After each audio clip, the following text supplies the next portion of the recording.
Hi అండి, అందరికీ నమస్కారం. Welcome to our channel. మనం రోజు పొద్దున్నే లేవగానే వెతుక్కునేవి చట్నీలు కదండి. ఏ టిఫిన్ చేసినా చట్నీ కంపల్సరీగా కావాలి.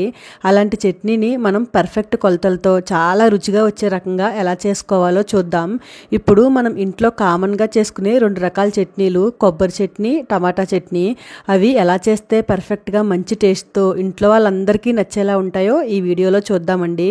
చిన్న చిన్న టిప్స్ ఫాలో అయితే ఈ 2 చట్నీలు కూడా అదిరిపోయేలా టేస్ట్ వస్తాయి. ఇప్పుడు కొబ్బరి చట్నీలో ఒక టైప్ ఆఫ్ కొబ్బరి చట్నీ ఎలా తయారు చేయాలో చూద్దామండి. పల్లీలతో పాటు చేసేది. మూకుడు పెట్టుకుని కాస్త ఆయిల్ వేసుకుని పల్లీలు వేయించుకుందాం. ఈ పల్లీలు ఆయిల్ లేకుండా కూడా ఫ్రై చేసుకోవచ్చండి. అలా చేసుకుంటే తొక్క తీసేసుకుంటే బాగుంటుంది. నేను ఆయిల్తో ఫ్రై చేస్తున్నాను.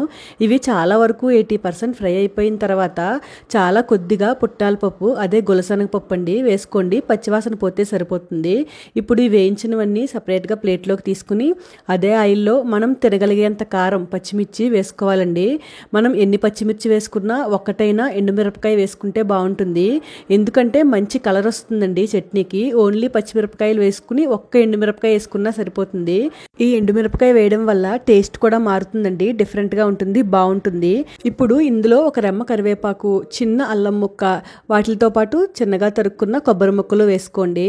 ఇవన్నీ వేసుకున్న తర్వాత దీంట్లో రుచికి సరిపడినంత ఉప్పు వేసుకుని వాటర్ అన్నది వేయకుండా గ్రైండ్ చేసుకోండి. ఇప్పుడు ఈ పచ్చడికి ఇంకా టేస్టీగా ఉండే ఇంగ్రీడియంట్ పాలండి. ఈ పచ్చడిలో పాలేంటి అనుకుంటున్నారేమో, ఒక్కసారి వేసి రుబ్బుకోండి. ఎంత బాగుంటుందో మీకే తెలుస్తుంది.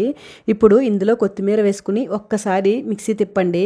ఇప్పుడు చట్నీ రెడీ అయిపోయిందండి. దీన్ని ఒక గిన్నెలోకి తీసుకుని మనం తినే కన్సిస్టెన్సీని బట్టి వాటర్ పోసుకోండి. చాలా మంది పల్చగా ఇష్టపడతారు. అలాంటి వాళ్ళు కొంచెం ఎక్కువ వాటర్ పోసుకోండి. నేను కూడా మిక్సీ జార్లో కొంచెం వాటర్ పోసానండి. నాకు కూడా పల్చగా ఉంటేనే ఇష్టం. ఇప్పుడు దీనికి పోపు తర్వాత పెట్టుకుందామండి. టమాటా పచ్చడి ప్రాసెస్ చూద్దాము. మూకుడు పెట్టుకుని కాస్త ఆయిల్ వేసుకుని మనం తినే కారాన్ని బట్టి పచ్చిమిరపకాయలు ముందు ఫ్రై చేసుకోవాలండి. పచ్చిమిరపకాయలు కాస్త వేగిన తర్వాత అప్పుడు మనం టమాటా ముక్కలు ఇందులో వేద్దాము. ఇప్పుడు ఈ పచ్చిమిరపకాయలు కాస్త వేగిన తర్వాత మనం తరిగి పెట్టుకున్న టమాటాలన్నీ అందులో వేసేయాలండి. ఇప్పుడు ఈ టమాటా ముక్కల్లో కొత్తిమీర, వెల్లుల్లిపాయలు, జీలకర్ర, ఉప్పు, పసుపు, చింతపండు వేసుకోవాలండి. ఇవన్నీ ఫస్ట్లోనే వేసేయాలండి, తర్వాత కాదు. అన్నీ కూడా ఒకేసారి కలిపి ఉడకాలన్నమాట. అప్పుడే టేస్ట్గా ఉంటుంది. ఇప్పుడు నేను కూడా ఒకదాని తర్వాత ఒకటి అన్నీ వేసేసానండి. మీకు వెల్లుల్లిపాయలు ఒకటి వేయడం కనిపించదు, నేను అది వీడియో మిస్ అయిందండి. తర్వాత కొత్తిమీర కొంచెం తక్కువైందని మళ్ళీ యాడ్ చేశాను. ఈ పచ్చడిలో కొత్తిమీర ఎంత ఎక్కువైనా పర్వాలేదండి. వీడియోలో చూపించిన విధంగా పూర్తిగా పచ్చివాసన పోయేంత వరకు ఇవన్నీ కూడా బాగా వేగాలన్నమాట. ఈ పచ్చడి అన్నంలో కూడా చాలా బాగుంటుందండి. కొంచెం కారంగా చేసుకుంటే అన్నంలోకి అదిరిపోతుందనమాట. ఇప్పుడు అన్నీ బాగా వేగిన తర్వాత మిక్సీ జార్లోకి తీసుకుని మరీ మెత్తగా రుబ్బేయకూడదండి. మరీ మెత్తగా రుబ్బితే బాగోదు. కాస్త కచ్చా పచ్చగా రుబ్బుకోవాలి. రుబ్బుకుని దాన్ని కూడా మనం ఒక బౌల్లోకి తీసేసుకోవాలి. మహా అద్భుతంగా ఉంటుందండి ఈ పచ్చడి. నేను చెప్పిన ఇంగ్రీడియంట్స్ అన్నీ టమాటాతో పాటు అన్నీ వేసుకుని ఫ్రై చేసుకోండి, అదే ఉడికించుకోండి. చాలా బాగుంటుంది చట్నీ. ఈ 2 చట్నీలు అయితే రెడీ అయిపోయాయండి. చాలా టేస్టీగా ఉంటాయి. ఒకసారి మీరు కూడా ట్రై చేయండి. ఇప్పుడు ఈ 2 చట్నీలకి మనం పోపు పెట్టేసుకుందాము. ఇప్పుడు మూకుడు పెట్టుకుని ఆవాలు, జీలకర్ర, కొంచెం మినపప్పు, ఎండుమిరపకాయలు, కరివేపాకు వేసుకుని బాగా ఫ్రై చేసుకుని 2 పచ్చళ్ళలోనూ పోపు పెట్టేసుకోండి. ఇంకా అదిరిపోతాయి అన్నమాట చట్నీలు. చాలా టేస్ట్గా ఉంటాయండి.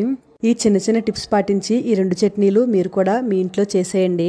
మీరు చేసే టిఫిన్కే చాలా టేస్ట్ వచ్చేస్తుందన్నమాట. ఈ చట్నీల వల్ల చాలా బాగుంటాయండి. మీకు మా రెసిపీస్ కనుక నచ్చినట్లయితే ఛానల్ని సపోర్ట్ చేయండి. లైక్ చేసి, షేర్ చేసి, సబ్స్క్రైబ్ చేయండి. వెజిటేరియన్ రెసిపీస్లో మీకు ఏదైనా రెసిపీ కావాలి అంటే కమెంట్ చేయండి. మేము తప్పకుండా చేసి చూపిస్తాము. Thanks for watching.